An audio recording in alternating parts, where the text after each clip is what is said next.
It says going live. And it's live, but I like the black and white. So I'm going to put it back in black and white. Let's see. I don't want that. I want it just to be.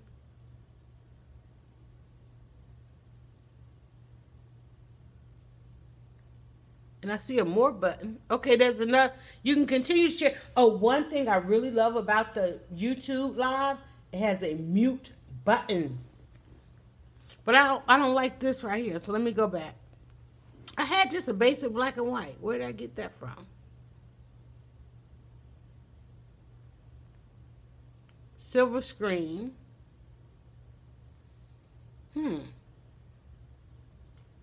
They got one that's got these bubbles on there. Everybody's got these filters. Dream. I thought they had a basic black and white. Dang it. Oh, there are the comments. Okay. Oh, okay. I got you. Okay, so I'm going to put it back on silver screen. All right. So, and there is already a like. Thank you so much. I don't know where you guys are. I'm going to bring up a comment, but hey, I'm Yolanda at DryerBuzz, and I was actually live over here on Facebook, and I saw the iPad in my side view, and so I figured I would say, I'm going to check you out on YouTube. Okay, that must be you then over here. All right, yeah, I shared the link. Okay, cool. So, yes. Oh, Griffin Technology Consultant. Yes, your comment pops up on this screen. Man, we used to rock YouTube so much back in the day. I don't need to fall in love with YouTube right now. Oh my God. Okay, wait a minute. Let me go back. Normal. Okay, I guess to do normal. I like the black and white though, but then they only have the thing here. Let me see.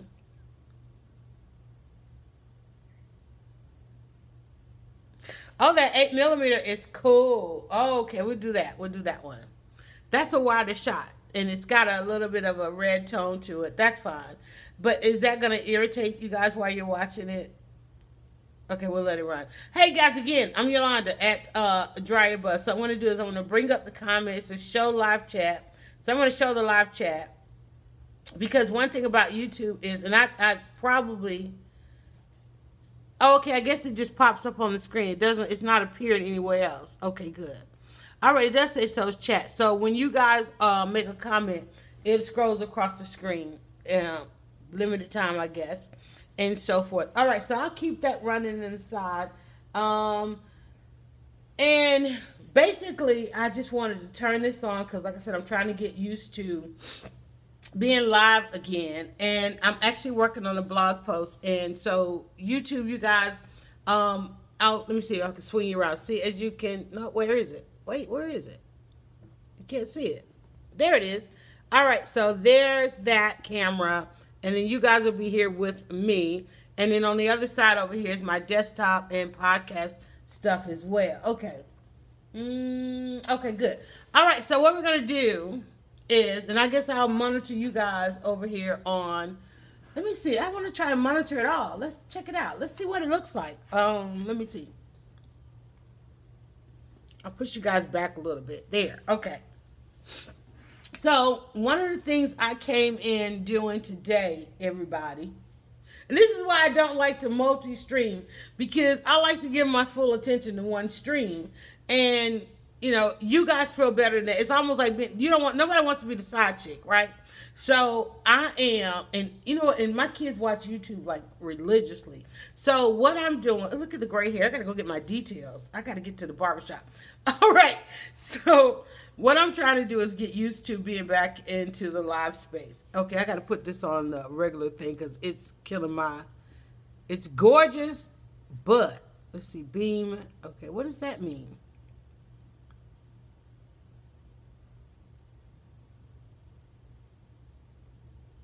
Okay, let's go with the softer. Or should we just go with the norm? I like this one. Okay, we'll go with that one because I always love a little bit of light and warmth, okay? So what I am doing is coming back into the blogosphere. And so I am going to work on some stuff. I don't know, like maybe I should push you guys like right back there. How about that? That way I won't lose you while I'm over here working. Is that better? That's better. Yeah, I have this thing. Wait a minute. I gotta get this stable. I'm sorry, guys. Okay, leave it alone. It's perfect. Okay, cool. No, not now. It was. All right, there we go. You guys can see that a little bit better that way, right? Okay, cool. So Facebook is over here watching behind us, and I'm sitting here working on a blog piece where I'm writing about the rideshare experience, not experiment. It is an experiment, but I'm writing about. Did a quick review of the changes, new temporary pickup area in Atlanta. Let me see. I need some warmth on this thing, y'all. I'm sorry. Let me see. I'm gonna do something there. Anyway, leave it alone. Okay. So I did my Buzz It or Bash It. Buzz It or Bash It is a, thank you so much. It's a new viewer. Buzz It or Bash It is like a this or that. And so with Buzz It or Bash It, I usually post those 1, 2, or 3 a day on social media. And usually like Buzz It or Buzz this or Bash It. Buzz It or Bash It. And people will usually answer, they buzz it or they bash it, and then we get into a nice, great debate. One of the things I do as a blogger is I moderate great debates. I usually put out some kind of topic each and every day. And so the Buzz It or Bash It today was on the new temporary location of rideshare, Uber and Lyft pickups at the Hartsfield-Jackson Airport. One of the reasons I wanted to do this is because millions of people will have the question, hey, where do I catch my Lyft? Where do I catch my Uber at the airport? And the almost immediate narrative was, to be dissatisfied with it. And I didn't see any reason for people to be dissatisfied with it. In fact, I used to be a little bit envious of the fact that they had this great parking lot sitting right there at the terminal. And it would upset me each and every day that everybody has to go to these same locations to the terminal to pick up people. And so you're picking up, if you're Uber or Lyft driver, you're picking, or a taxi driver. Well, taxis, they have their own entranceway. But you're picking up with every teen driver, every mommy driver, every Tom, Dick, and Uncle Harry. And, somebody who's driving the airport for the first time, to those who know how to speed through and get in and get out. So I like the location, and I can't wait until we get a nice permanent location. But this is the way to test what works with rideshare pickup, and that's having the zones. Having the zones are really good because, and please don't all use the same zone, like spread out. It works finally. I think they finally tried it at SunTrust Park, and then now it's at the airport. And it's a covered area. Literally, once you get to the curb, you're just going to cross the street and go through the parking lot. The longest distance of any walking at Hartsfield is coming through the airport. There's a lot of walking, or there's even some transportation, but depending. I drive late at night, and a lot of times the passengers that I drive, they don't get to take advantage of a lot of the convenience that goes on at the airport during the day. So they have a little bit of a different experience. So they may have actually walked from their concourse, depending on if they had delays or whatnot. But you go through a lot to get out of the airport. So you really want, once you get to that curb and you're ready to go home, you really want that to be the easy part of the process. Because one of the things you don't want as a driver is somebody upset and frustrated getting in your vehicle, because then that makes for a bad ride, Well, and let me tell you, Lyft, riding for rideshare. Guys, I'm going to put you guys on my page. Hold on. I'm going to put Facebook on my page. I was running a little bit of video on my DryerBuzz page, but I'm going to put them over here. Let me post that. And we'll just go ahead and do my page, because I hate having to watch and monitor all of this stuff. And I want them to see what it is. Creating content and engaging with you guys. So now we're on my page. Okay, cool. We'll go there. All right, cool.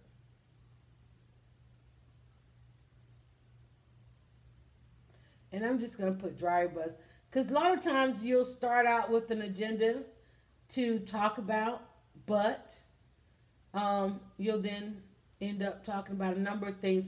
And so one of the things I like to do is just kind of just go live, and then at the end of it, go back and break it up and talk about what I entitle it, what I actually talked about. Like, because I didn't come on here to talk about rideshare. I actually didn't come on here to YouTube. I actually came on to Facebook, but then I had the iPad here and I needed to turn around. And Facebook is getting ready to watch me blog. They are watching me create my blogging space. So anyway, one thing to understand, I'm trying to stay on topic, or whatever topic I'm trying to do, is one thing to understand about rideshare. It is part of the hospitality industry. Anything that you're doing dealing with the public, you have to think about it. It is hospitality, and not everybody can deal with hospitality. Not everybody should seek services in the hospitality industry. You know, you have to think about that. It's like these are people trying to be kind and cordial to you. Your video posts. Oh, that's some Facebook stuff. Okay. Not everybody is built for hospitality, because one thing about it is if you have a bad customer, you have to deal with that experience in that moment, and then you have to get rid of it, any emotions, any side effects, any disclaimers, and move on to the next customer. You can't take that. One of my pet peeves is people who bring their previous experiences to my door. It's like I can't deal with that. I'm not one of those people who walk around with chips on my shoulders. I keep my shoulders very light, and I don't like. Hey guys, okay, I just moved to my page. I don't like I don't like having to listen to personal problems kind of thing. I like solutions. I mean, hell, I'm the author of the answer book, so I'm all about what's the solution? Okay, how do we? Plus, I'm a Scorpio, so it's like, okay, how do we get to the next? How do we resolve? Are we looking for results? This is my question to you, anybody. And people come to me every day, all day, wanting solutions. And sometimes you have ever listened to somebody and they're telling you their problem, and the way I assess it is, first thing I ask myself, does this person really want a solution, or are they just trying to star in their dilemma? Are you trying to be the star of your dilemma? You like having that story. I heard that on NPR, so if you heard it before, I borrowed it, okay? Are you trying to be the star of your dilemma? Do you like just being the star of the story, or do you really want a solution? Because if you really want a solution, I'm the person to come to get that, because we're going to move right on to the solution, and that's what we are. And so let me turn around and say hello. Hey, everybody watching on Facebook. Anybody wants to go live, just let me know. I think you might see a button that says to alert me that you want to jump on and take over my stream, and you can do that. Paulina, how are you? Willie, how are you? Let me see, anybody else? Okay, Shannon. Oh, Shannon, we need to talk about t-shirts. Hey, Cynthia, Norman, Gail, and I know some of you jumping on and off. Facebook, you already know, this is Yolanda, DryerBuzz. I'm trying to get used to bringing you guys back into my live environment. I have lived in a virtual live environment for 20 years, and I took a couple of years off, thought I'd retire, but I just needed to handle some things in a caregiver space, and now I'm back. And so I'm trying to get used to having cameras around. I'm trying to get used to having audio. Those of you that follow me on Facebook, you have not noticed an absence, because I haven't vanished from Facebook.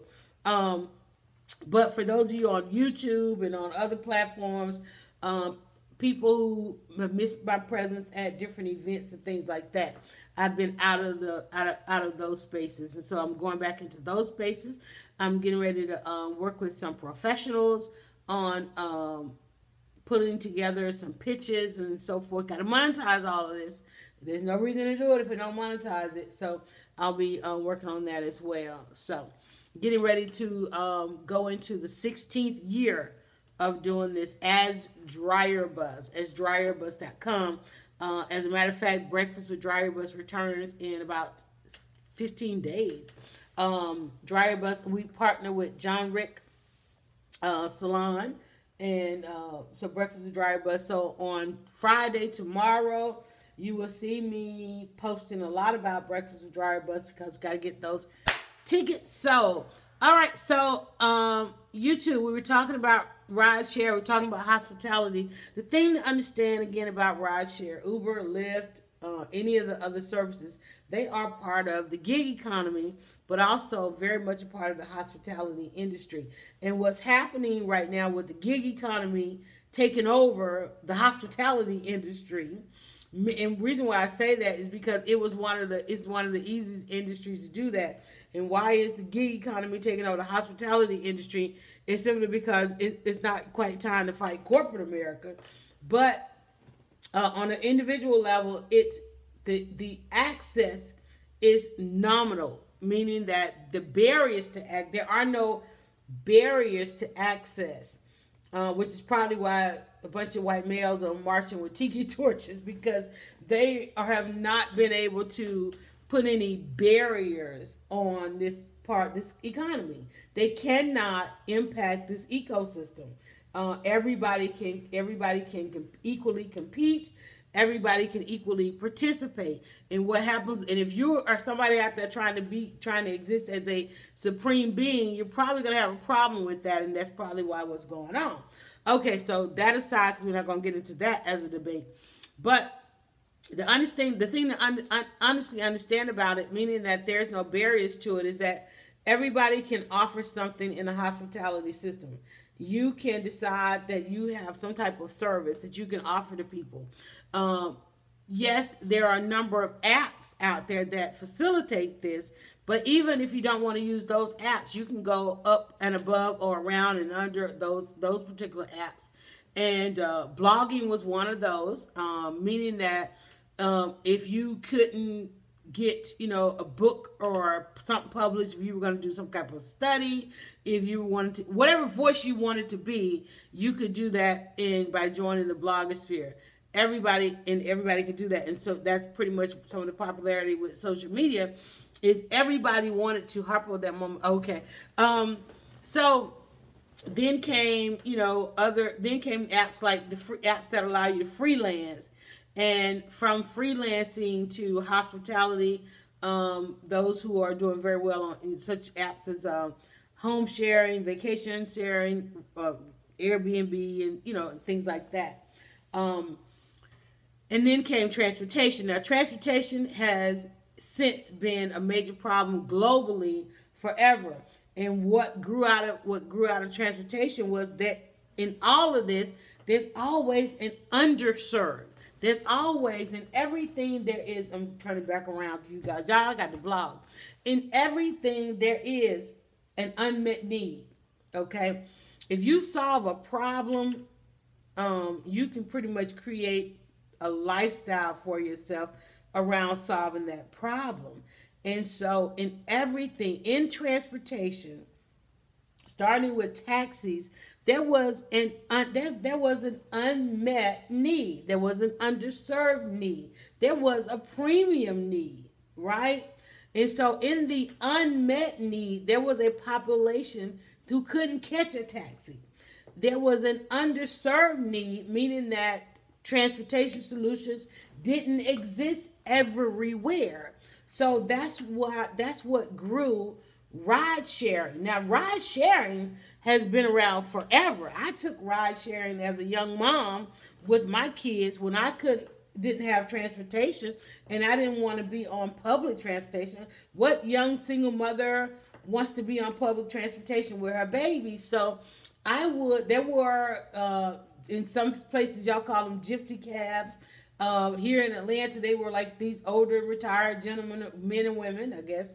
I didn't see many women out there doing it, but older retired gentlemen who supplemented their income by giving rides in the community. And I would use them because I didn't want to be I had young toddlers.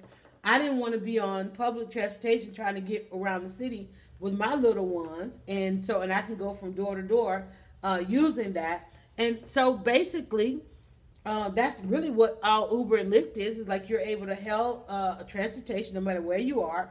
There you can look right on your app and you can see, for those of you who have not taken a Uber or Lyft at this point, you can literally, no matter where you are, you can look at your phone and it will show you that there is a vehicle for hire in and around your vicinity.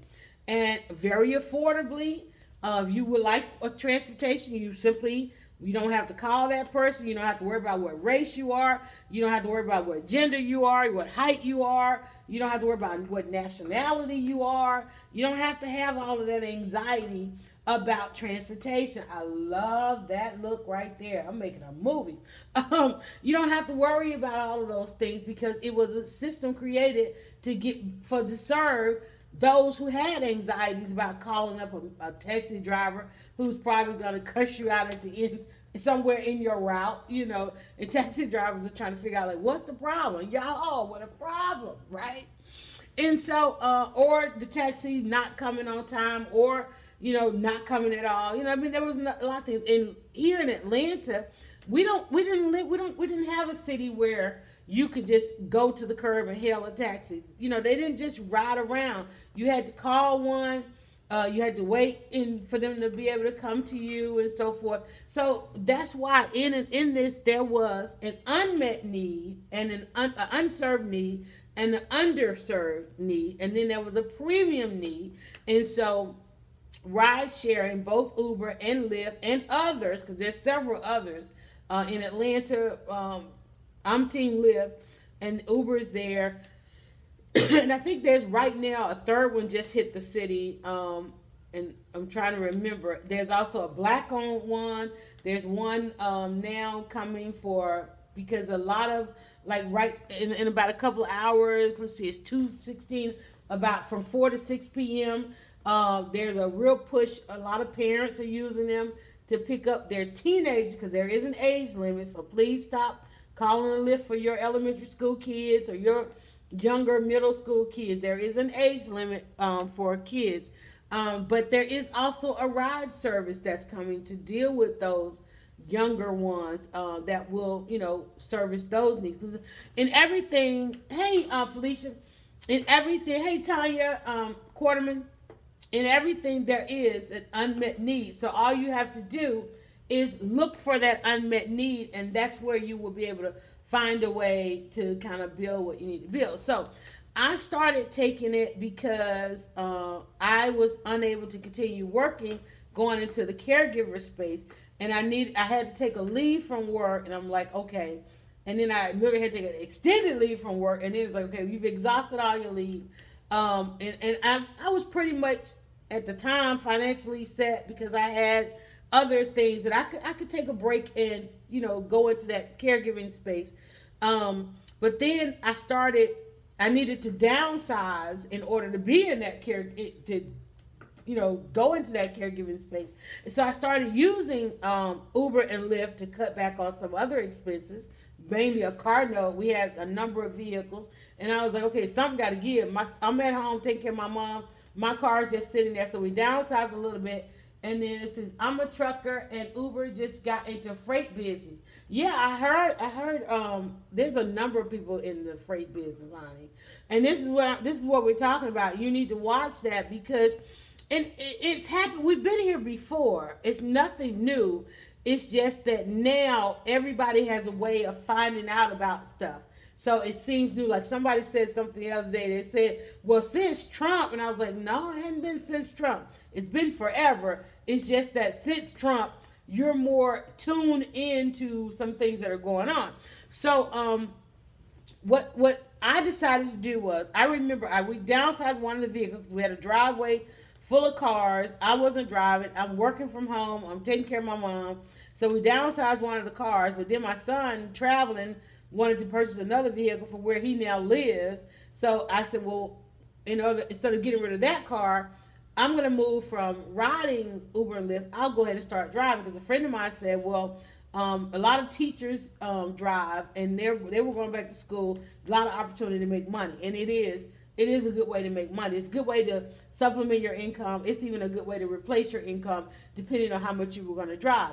I wasn't going to drive full time, but I definitely needed to stop emptying out my savings, and I was like, okay, I got to start supplementing. And I couldn't blog like I used to. I couldn't go on my speaking engagements.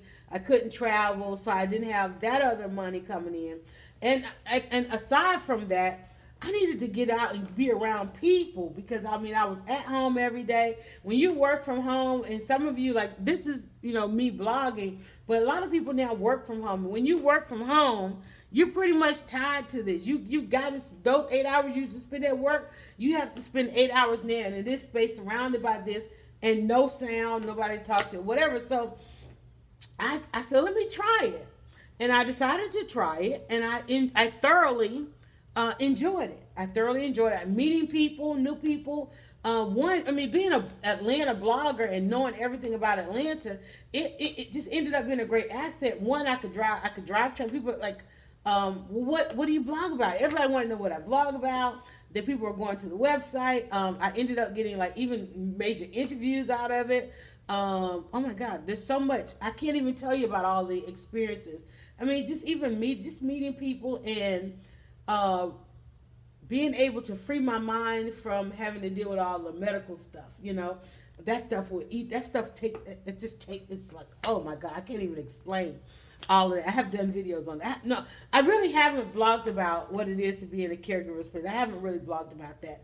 And I'm really just not even started to talk about it as I'm kind of coming out of it. So, but I started driving, and then I started kind of writing about it because I'd already been writing about the gig economy in and of itself and the hospitality industry, and this was the perfect way to actually experience it and have another angle to write about it. Like, so yesterday, bringing all of this back to why I'm over here blogging right now, is yesterday there was just another temporary change in pickup services at Hartsfield-Jackson Airport.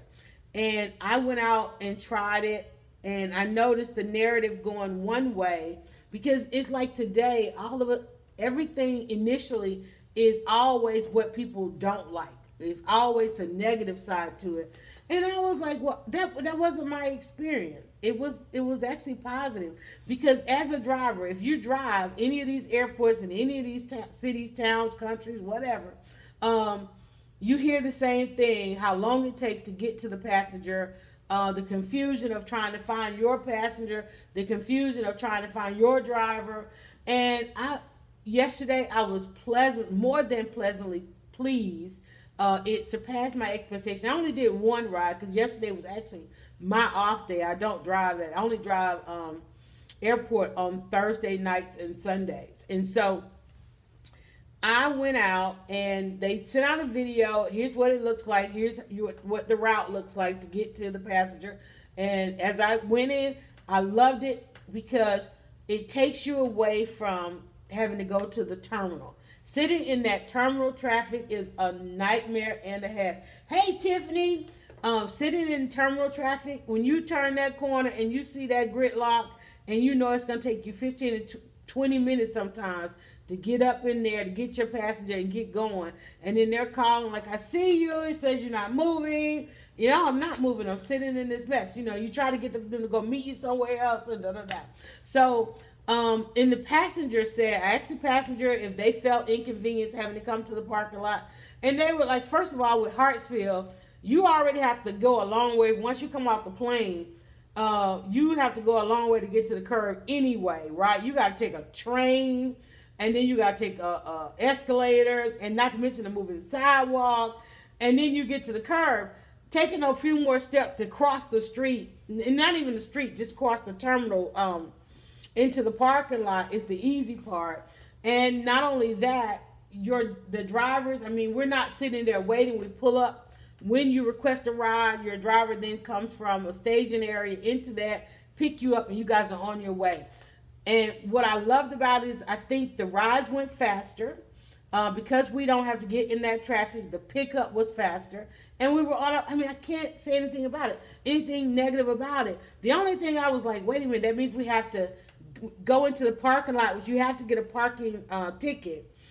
Don't keep that parking ticket in your hand. Don't let it get destroyed. Don't lose it. Don't stay in there waiting on somebody if they're not there. And you probably for the first time, just like we did when we first started out there, you know how you'd call them and see where they were and whatnot. If you experience rides and they're not going well, the person's not in the zone, then just kind of start doing the heads up call on your way over there or before you leave the staging area, because you don't want to drive on the phone. And just listen. Are you in the zone? Because some people we know, no matter how the app tries to guide them or where they need to be, or help them select where they need to be, you want to make sure that they are in the zone so you can pull in and pull out. I mean, that's just the bottom line. And so with that, my passenger actually called me to reassure me they were in the zone. And so they were right where in fact, they got to the car before I even had a chance to even try to look for them. And we were in and out of there. The only thing probably took the longest was for the arm of the airport thing to let us out. And it wasn't even like a line or a buildup, because the airport parking lot is not like a zillion people coming out of the airport parking lot, because we're in the economy lot. And since we're in the economy lot, those people are probably parked there for a day or so. So it's not like long lines of people coming out. Now, I don't know how it is in the daytime. I don't drive it during the daytime. I only drive it at night. I'm a night rider. I cannot get out there. I cannot do Atlanta traffic during the day. I will not. I refuse. Even though there's incentives right now to drive from 4 to 6, I'm like, maybe not. I don't know. It's just too much for me. I like driving at night and overnight. People ask me all the time, is it safe? I love that Lyft is a community. I love that. I don't have any experience with Uber. I don't drive Uber. I don't ride Uber. I ride Lyft, and I might try some other hospitality services. I love that it is a community. The drivers are as protective of the riders as the riders are as protective of the drivers. Now, in everything hospitality, you will get people who just outright disrespect the hospitality industry. They cannot for anything find it within them to be pleased with the hospitality industry. They look down upon people in the hospitality industry, even though rideshare in and of itself is pretty much its own cottage industry. If you're in rideshare, you and your vehicle are your own cottage industry. You and your vehicle are your own small business, right? But I mean, you're just gonna have that. And the thing about it is, it's not a lot, because a lot of people who use the service depend on the service. They appreciate the service. The gentleman I had last night, we had a 45-minute ride, and he was like, "Thank you for being out here. Your driving was, wonderful. We had a nice quiet ride." I'm a quiet rider. We ain't got to talk. I ain't got to get to know you and your church. But however, one thing I know is to match my rider. If they want to talk, I let them know. I can talk a little bit, but, if I'm going in the area and I don't know the area, such as, an hour away outside the city, I don't know why these people don't fly into Tennessee. Like, dude, you live almost in Tennessee. You should have flown into Tennessee, but no, just playing. But you just match. You match them, but what you don't match is you don't match the negative people. You just let them know. And people always ask me, and I ain't afraid to tell you, leave crazy on the curb. Leave crazy on the curb. How do you know they're crazy? They call you. They let you know. They let you know they're crazy. Yeah, they got a crazy look in their face when you pick them up. You just know. Anybody who works in the hospitality industry, you're about to have a bad experience. Anybody that uses the hospitality industry, when you go, you just know. Because people who are drawn to the hospitality industry are drawn to it because they like people and they like serving others. And so instantly right off the bat when this is somebody that's just not used to service or being served or participating in the industry. And so they'll either call you and they're already not pleasant on the phone, or they will, they mostly will call you. I don't know how else to tell you. They'll call you. It says you're 10 minutes away. How long is it going to take you? 10 minutes? I have not figured out. I don't know about anybody else. I have not figured out how to cheat GPS yet. Now, yeah, there's some alternate routes, if and one thing about it, using the GPS with the system is if you especially on the line, it's going to give you a route. So if you request, and it's not the driver's fault. If you requested a line, you then put that driver on a routed system. And so that driver, it has to go that routed system because the system is looking to match somebody to your ride. Okay, that's a given. If you chose to take the economic way out, the least affordable way out, no, the most affordable way out, if you took the line, you then put that driver on a routed system, and the system is trying to match your ride. So you're not going to go point A to point B. That's understood. The only way you get from point A to point B if you take a personal ride, an individual ride, or a premium ride, or any of the other options and so forth. So try not to ask the driver to deviate too much from their navigation because, especially if you're on the line, just don't ask. You know, but sometimes I will usually ask because I know some people will take a line if they're going a long way. And I hate when somebody's trying to take a line to the airport or they're trying to take a line for time sensitive stuff. I've gotten accustomed to asking, are you okay on time? Because, you know, you're on a line and I have to let them know.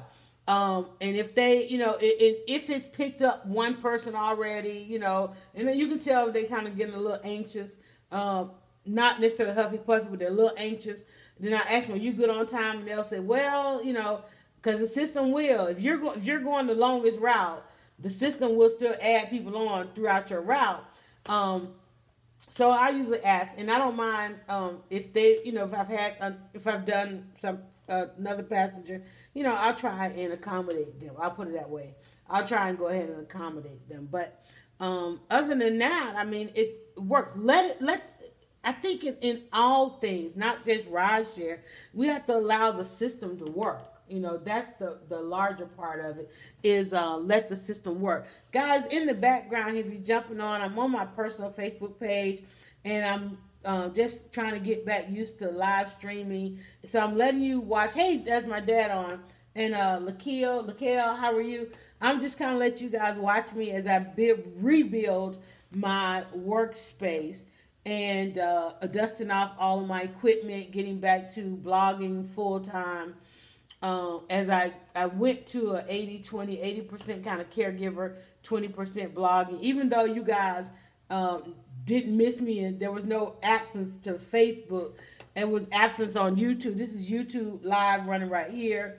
There was absence on my great absence on my website. There was a great absence on other platforms. I've not covered any of the summer conferences. For the past 3 years, I didn't do any conferences. Speaking was very limited. I didn't take on any speaking engagements. Last year, I had to cancel a lot of speaking engagements, so I didn't submit for anything this year. I had to walk away from a couple other opportunities, and with no regrets, zero regrets. I mean, I did the thing that I wanted to do, and that was going to the caregiver space with my mom. And that was an amazing experience. And it still is because I'm still there, thank God. But, you know, I thought I was going to kind of like retire. But then I see like all of this stuff is still going. It's still amazing. And so I said, well, you know, facing year 16, you know, me being a marketing person, I'm like, that's a hell of a brand to market that whole Sweet 16. Got to capitalize off of it. And so I decided, well, let me do year 16 and see where it goes. Now, of course, in the back of my mind, or no, in the forefront of my mind, there's nothing going on. The back of my mind is fried from all that I've been through over these last couple of years. A lot of trauma, y'all. A lot of trauma. And that's one of the reasons why I haven't live streamed. It's one of the reasons why I don't take a lot of selfies. That's one of the reasons why I don't attend a lot of events because still processing the traumatic experiences of all of this. And I'm speaking with other people in the caregiver. Like, I have a lot of friends that are going through this same thing. Even in other situations, a lot of friends dealing with parents with dementia. Luckily, my mother doesn't have that. But I find that in finally talking about it, it's just a phase of life. And so I have to get to the point where I want to talk about it a little bit more, because it dealing with the healthcare system is traumatic, and I witnessed some stuff in the healthcare system that I wish that I had never seen, and unfortunately I have seen it, and it's very hurtful. And I don't want to be, what I don't want to happen is, I don't want to be live streaming. I already got some live streams out there where it went a little deep, but I don't want to be on somebody's stage, because I'm told that there are so many different phases to all of this stuff. And what I don't want to happen is I'm on somebody's stage talking about blogging and it hits me, you know. So I'm going to take it slow and we're going to come back. I'm excited because a couple of things, learning what I could handle, because I did a lot. I've done a lot. But last year, I look back at some of my Instagrams and Facebooks, and I'm like, and I look at when all of this stuff was happening, and I'm like, man, how was I even doing all of that? Some days I can't even like get dressed. How the heck was I doing all of that? But I still got to a breaking point. It's like, okay, stop. Everything has to stop. And let's compartmentalize this, and let's get some consistency going here, and let's do this. And what do we need right now? And so coming back this year, I said, okay, well, what can we commit to? I don't want to travel. I can't travel. I don't want to do large stages because I had opportunities. I was speaking to like large, or when I say large stages, I'm like, oh, goodness. So I can't do that. I can't do the pitching for all of the events. I can't accept all the invitations and so forth. What can I do? So one of the things I did last year was I said, okay, 1 week a month, I can host a couple of events, a couple of things. And so what I was doing something one day a week, which was Friday. We had the live stream that went on Friday, and then other activities. So really my entire day Friday.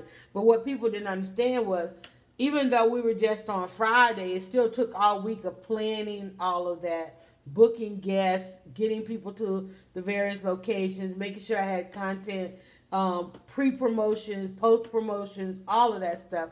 So I had to cut back from that. And then I said, well, if not 1 day a week, maybe 1 week a month, I can, and I had the support in order. Here's the thing you have to understand. I've had the support all of my life in order to do the things that I want. Hey, Coletta. So a lot of people will attempt this and try this, but you got to understand what goes on behind the scenes. You got to have the support to do it. So I had the support in my children to go into the caregiver space for the 3 years that I did. And I had the support to do the 1 year, to do the events, right? So I said, okay, well, 1 week a month, I can pull myself away and do these projects. One was Breakfast with DryerBuzz. I could host Breakfast with DryerBuzz. And we did 10 of those, some 30 mentors. And I wanted to do it. Somebody asked me to do it as a conference. And I said, no, I don't want to do the 1 day thing or the 1 weekend thing. I wanted something ongoing. I've always wanted something ongoing. And I said, well, you know, there's a lot of conferences out there. What if after the summer, we start up after the summer, after everybody has gone to all the major conferences and they've come back and they've got all this information, they've seen all this stuff, got all these sound bites, met all these people. Now they've got to implement and do the work. What if we came up with something to help people do the work? I love this YouTube corner. What if we came up with something to help people do the work? And so, because I said, I remember going to those, like when I went to Blog Her, which was a major investment conference to go to for any blogger. It took me 5 years after going to that one conference to implement everything that I learned, right? And so I don't understand how people go to stuff year after year after year. It's like, when do you do the work? And I went in 2012. It wasn't until 2015 that I accomplished everything that I put on my quote-unquote vision board. You know, I don't understand doing a vision board every year. It's like it took me 5 years. I guess, I don't know, my expectation, my goal was probably a little bit bigger. Hey, Desiree Lee. So I went to the conference in 2012, and I came up with a 5-year plan at the conference. And this is how I need, that is a good idea. Exactly. I thought it was just me. Right. You got to have time to do the work. So I went in 2012 and I said, here's where I want to be by 2015. Now, mind you, a lot of the work and a lot of things that I did was about closing the digital divide. So guess what? In 2015, we absolutely closed the digital divide. Everybody now today has access to technology, right? And so I'm trying to figure out how, I don't know when people do the work. I have to do the work. So when I thought about, well, what event would I do? I don't want to do a conference. What would I do? And I met with Dan Flores, and I was like, Dan, what have I done? With all that I've done, what do I do now? And he suggested I bring back things that I did when I started. One of the things that I started was I had a luncheon 20 years ago, as a matter of fact, if not more, that I used to do on an ongoing basis. I said, you know what? I could do that, but I don't want to do it as a luncheon, because when it comes to networking, you know, the luncheons, is something missing from the luncheons. There's something missing from the brunches. There's something missing from the dinners. What about breakfast? If I was to have a breakfast, every time we get to the table, we're going to come to the table with people that are serious. You got to be serious to come to the table at 7:30 in the morning. We started out 7 o'clock. I pushed it back to 7:30 for traffic, and now we're going to push it to 8 o'clock, but we're going to open the doors at 7:30. I said every time we come to the table, the people that are supposed to be at the table will be there, because those are the ones that are going to push through. Those are the ones that are going to get it done. Those are the ones that are going to be serious about what they bring to the table. And those are the ones that are going to be serious about what they need at the table. And those are the ones that are going to truly implement what they learn, right? And they're going to truly be about networking and truly be about collaborating. So we started it, and it was absolutely amazing. Every breakfast, after every breakfast, there wasn't even no after every breakfast, but at every breakfast, I had to beg people to leave. Y'all, it's time to go home. It's time to go. We're supposed to have breakfast. It's now lunchtime. We've got to go. So, whereas I thought it was going to be an event, I thought people were going to rush in because they got to go to work, they got to go do this and the other. They come, have breakfast, and be gone. And that just wasn't the case, because we worked so diligently on creating the space and the energies around it. We worked so diligently about bringing the right people to the table who were willing and ready to pour into others, to reach back, to reach forward, pay it back, that every last one of those breakfasts was an absolutely amazing experience in and of their own right. And I'm just so proud to have all of that out there. If you miss any of the breakfasts, we had breakfast camp sponsors. You can go and watch the breakfasts there. Some of them are on YouTube. We made Breakfast with DryerBuzz, the movie, with one of them. Hey, Antoine. You can go and watch. We have a Facebook page, Breakfast with DryerBuzz. You can go on there. You can see who all of the mentors were. They weren't speakers. They didn't all come, trying to sell products or whatever. They came to be of service, because they know that's who I am. I am always about being of service. I've never really looked at this. Well, once upon a time, I tried to look at this as a business, and the universe let me know that is not a business. This is a level of service, and in the process, all of my needs are met. And that was a very strong message that I got when I tried to go into another lane with this. It's like, this ain't your lane. Get back over there where I put you, and ride that, and everything else is gonna be taken care of. So I mean, that's what it's about for me. And as I come back into it, that's what I still want it to be about. And yeah, people try to attach themselves, and because they see it is profitable, and for some it's very lucrative. But it takes care of what I need taken care of, and I can do it in the capacity of what I need to do it in, and how I need to be involved in it. Just checking the clock here. So, I mean, it is what it is. And my reaching back, my paying it forward was teaching others how to blog, how to launch blogs, organizations, activists, supporting them and supporting all that we need. I'm sorry Trump is president, but even being involved in the political aspect or landscape of things, I love being involved at that level. And as a matter of fact, today there is something political that I probably need to get ready to get off of here and go and cover. And I know hopefully they're expecting me. I'm thinking about taking a pink tiki torch. I don't know. I saw some pink tiki torches on sale. I was like, what if I roll up with a pink tiki torch? That's my political side. But anyway, so that's pretty much it. And it's part of the hospitality industry. Things that I blog about. I love blogging about entrepreneurs. I love blogging about the gig economy. I love blogging about how our ecosystem is changing. I was talking earlier about how the barrier to entry, there is very little, if any, barrier to entry. You just have to decide how you want to be involved in it. What do you want from it? That's really important, is to figure out what you want. I love this. I'm going to let YouTube run as a diary when I'm talking to you guys. In YouTube, I'm on Periscope. And no, I'm on Facebook now. Let's see. Yeah, I like that your groups seem small and getting actually network. Yes, from what I saw on your live stream. Exactly. We try to keep it small, because I've been doing this for 20 years, and I've been in places where there were thousands of people. And see, what do you see as the next big thing coming in the digital space? I think the next big thing will be the first thing. It's going to be the first thing that was in the digital space, because the big thing about the digital space is recognizing the value of the digital space.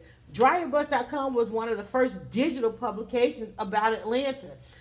Just today, I just saw a headline that, Creative Loafing, I think, is now going to publish less print and go more into the digital space.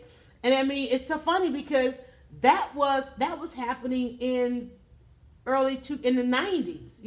When I was researching about building a publication, I took 2 years in the 90s, like 1998. I was outsourced, downsized, and I spent 2 years researching on building. I was like, I'm not going to go back to work. I'm going to go ahead and start my magazine. I wanted DryerBuzz.com to be a magazine that was in the hair salons. And so I spent 2 years studying media and publications. And everything about media, especially black media at the time, was pointing to a failure, okay? Moonshine, right? And so when I studied that, I spent 2 years examining everything about media. I studied everything about John Johnson, publisher of Ebony and Jet, because my first vision for DryerBuzz was that it would be just like a Jet magazine, but it would be distributed in hair salons and the barbershops, right? And that would be part of that industry. And so I decided then maybe I should do this as a digital. And then if it grows, then I could grow it into a print. But, print just wasn't a thing. I was already in a tech space. I was already in the internet space, and we were talking about this on another stream with AOL and Pal Talk and Black Planet, and then of course came MySpace, and then of course Facebook, and talked about the evolution of technology from the early adopters of black tech who were persecuted by the black community. Yeah, and I will forever say that the black community persecutes innovation, okay? The black community persecuted our early tech innovators. We criticize black people for being on Black Planet, but yet we love being on Facebook, right?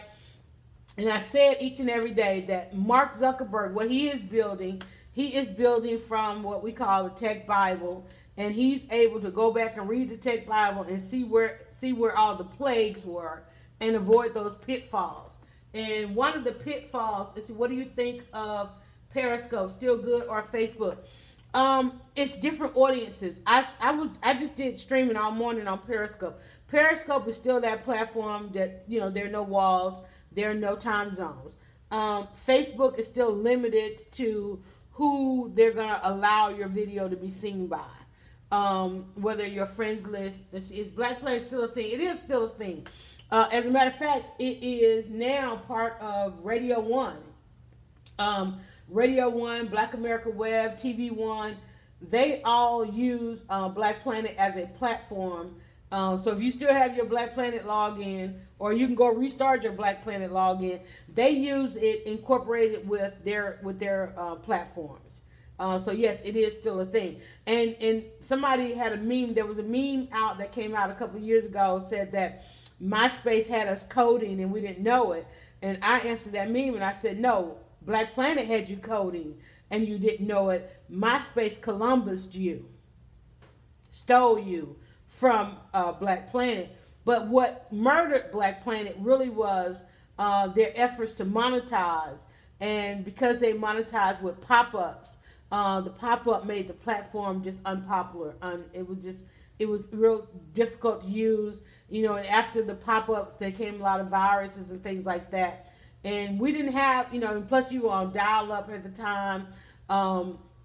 And they never came up with like a mobile friend. They didn't move to a mobile friendly version once we began using our mobile phones. Twitter came along at the right time and helped us usher in.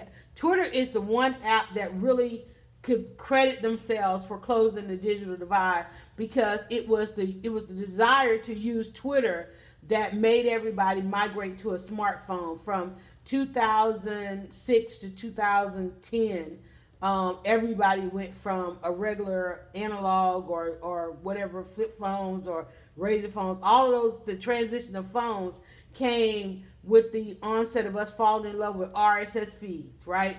And then came Twitter, and in order to follow along or to tweet, you had to have a smartphone, which means you had to have a data option on your phone. And so when people chose that data option, we began then to close the digital divide, because you had to have, Twitter was a phone thing. Even though it was a desktop thing, it was a desktop thing for content creators, but for the consumers, once the consumers felt locked out and went to the smartphone, that's what really closed the digital divide. So you have to think about all this. You have your content creators and then you have your consumers.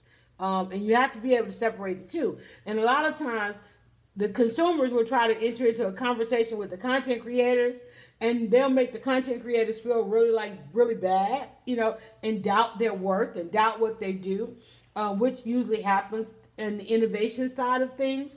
But you just have to realize, have I surrounded myself with consumers in this, or am I still in the creative space? And I go through it all the time, because, you know, you want to hang out with the consumers because they're cool, because they got all the stuff. But then, you know, you're a creator. You're not concerned with stuff. You're just concerned about creating. And so you have to then pull yourself away from that. And of course, if you end up consuming too much, then when are you creating? So you have to then put yourself back into a creative space, if that makes any sense. So you have to kind of watch your circles and the circles that you are in. And Facebook is a place of distraction.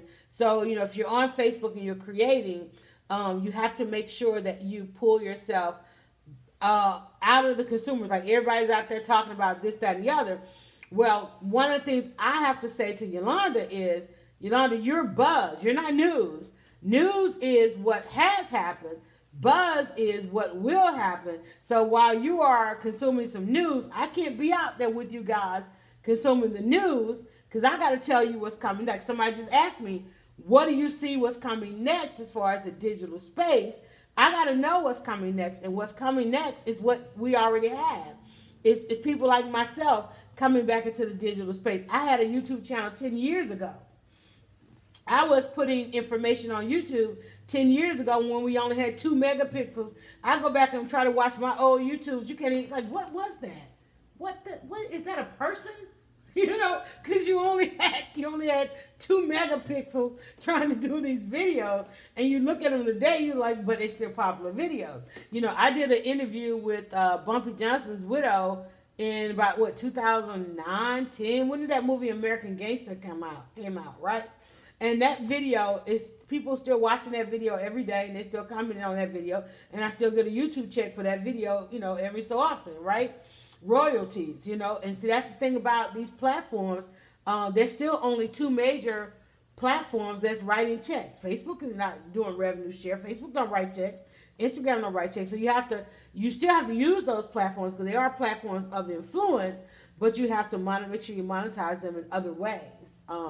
And that's why I say, while you may put stuff on these platforms for free, you have to make sure that you then turn that free into a way to fully reimburse each expense. You gotta fully reimburse each expense. So that's part of that. How many platforms do you recommend? I recommend the platforms where you get engagement. Leaving a platform is like cutting up a good credit card. Okay, it's like getting rid of a good credit source. Like, even though you're not using that right now, it's where you have some history. It's where you can go to validate yourself. So we're gonna move in cycles. So you never want to like deactivate. Hi, Donald Crocken. Please follow Donald, y'all. He is a program director over at the Good Gospel Station. WYZE, is that what it is? I got two ZEs, and I'm like, I don't want to mix them up. So definitely follow him and watch his Facebook. I give away too much. No, and never think about it like that, Henry, that you give away too much good stuff, because you're always going to have a platform where people expect you to give it, right? What you have to do is, even though like putting something on Facebook, like, Facebook Live and talk, even though I'm telling all of you this on Facebook, and I got YouTube over here running in as on the side, just trying to see what happens with a YouTube video, I can then turn around and translate this as an ebook. I can and then print it. Okay? And somebody's going to always buy it. Somebody will always download it. Somebody will always go back and watch the replay, right? Not to mention having this conversation with you guys. Somebody will inbox me and say, hey, well, can you come and give that as a talk? Or can I hire you just to do this for me? So remember what I said about free, as long as you can then fully reimburse each expense. What is the expense of you giving it away? When you say that you give away too much information, in the realm of you giving it away, in that realm, how much did it cost you to give that? How much? Because there's a cost to everything. So if you go back to it, let's say that, okay, you got on your Facebook and I know the PhD, you're also in community organizing, foundations, working with young men. If you converse with somebody for X amount of time and you give them X amount of information, they didn't take that information, they go get some, and I imagine they go get some funding for it, right?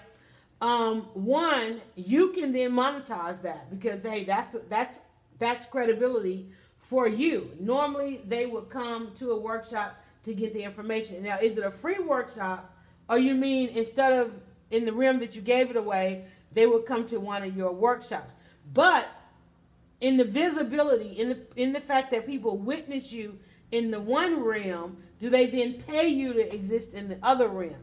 So as long as there is some type of escalation or evolving, we had a couple of news items going on today, and I imagine the helicopters are coming as the kids are getting ready to get out of school. And we had a very sad situation this morning in the county, not far from here, the city not far from here, actually up the road. One of the teachers shot himself this morning, and apparently in the classroom, prior to the students arriving. So it's about schools getting ready to let out, so I imagine the helicopters are coming to capture that. Okay, they become addicted to free, yes. But what you have to understand is the person that wants it for free, you're probably never going to convert them to paid. And this is where the innovator's bitterness comes in. You have to recognize that right away, because what it will do, it will halt your progress, because you're spending time trying to get the person addicted to free to become a customer, and that's not where it happens. What you have to do is, the one that you want to be a customer, you got to make sure they get a chance to witness this service in the other way, and you have to go to where the customer is. The same way, like I said, somebody watching my live stream addicted to free, probably not going to become the customer. But then there's somebody that's going to say, well, I don't have time to be on Facebook watching a live stream. And then therefore, they want a convenience. Remember, people pay for a convenience. And then there's somebody that said, well, that's not convenient to me. I need it at another level. They want it at a professional level. Say, for instance, in print. That's a premium customer. So you have to know how to evolve to that. You can't elevate that person that wants it free. That person that wants it for free, they're not going to become a customer. And you can cut them off. Ain't nothing wrong with cutting them off. Ain't nothing wrong with bringing them to a certain point and say, hey, look, that's it. Because there are people who will sit and watch my videos, and they'll watch them over and over and over, trying to get it, but never realizing there's a key to it that I left out. And you need that key, and that key is in the book, right? Some of them, remember we talked about the hospitality industry. There are those that will come into the hospitality industry and never appreciate it, right? But then there are those for which the hospitality industry is a very lucrative industry. Same thing. Yes, there are bottom feeders, but those bottom feeders, they get stepped on and over by those who want it at a premium. Okay? So what you have to do is you have to always be mindful of where the premium ones are. If you're talking about bottom feeders or bottom rung, or low-hanging fruit and the top fruit and the fresh fruit, you've got that. People who want it from the bottom, they never elevate to the top. Okay, y'all, look like we are running to the end. It says this video is going to end in about 5 minutes. So let me end with that lesson, and then I'm going to go over here and finish up this YouTube and work on some other stuff. Alicia Davis just joined. I guess she's trying to reach me. Alicia, I'm going to end this video. You can call me or text me, whatever you want to do.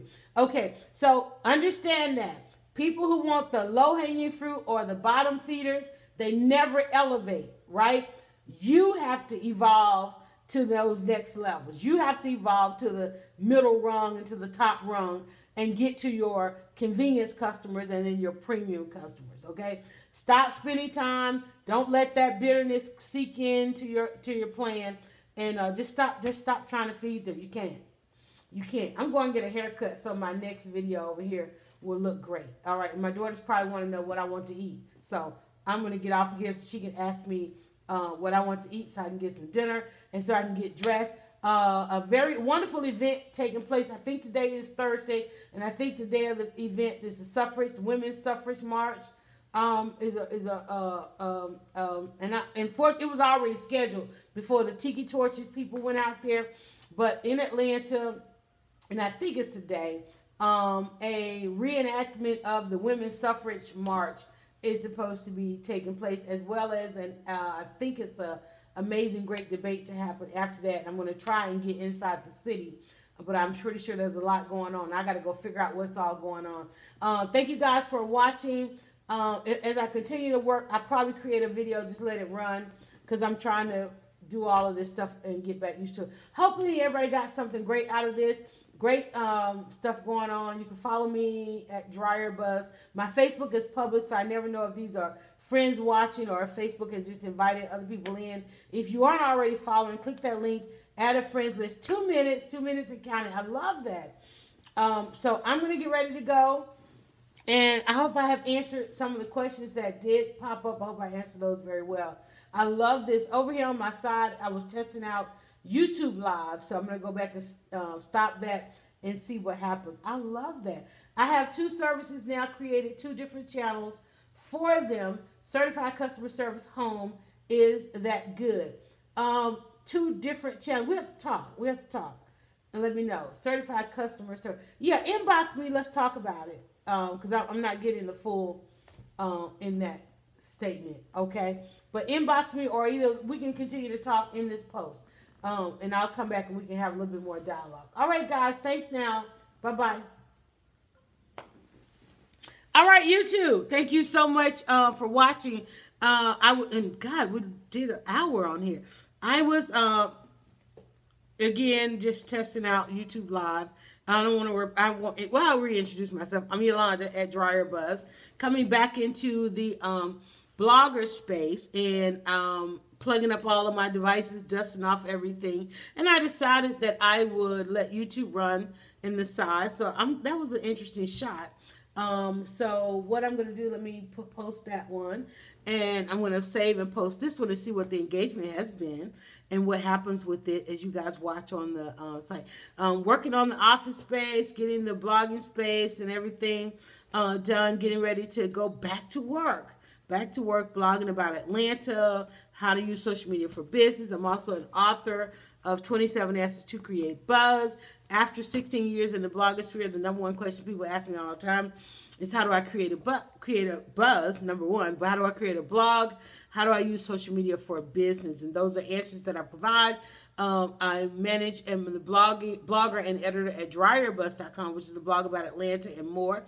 And then also I have 27answers.com, which is where everybody's getting the book and downloading ebooks and watching free and other YouTube videos. If you check out my YouTube channel, you'll see I have a playlist of 27 answers as well as some other content that you can enjoy. I have had this YouTube channel, I guess, about 10 years now. It says I looked at my first video, one of my first videos, and said it was about 10 years old.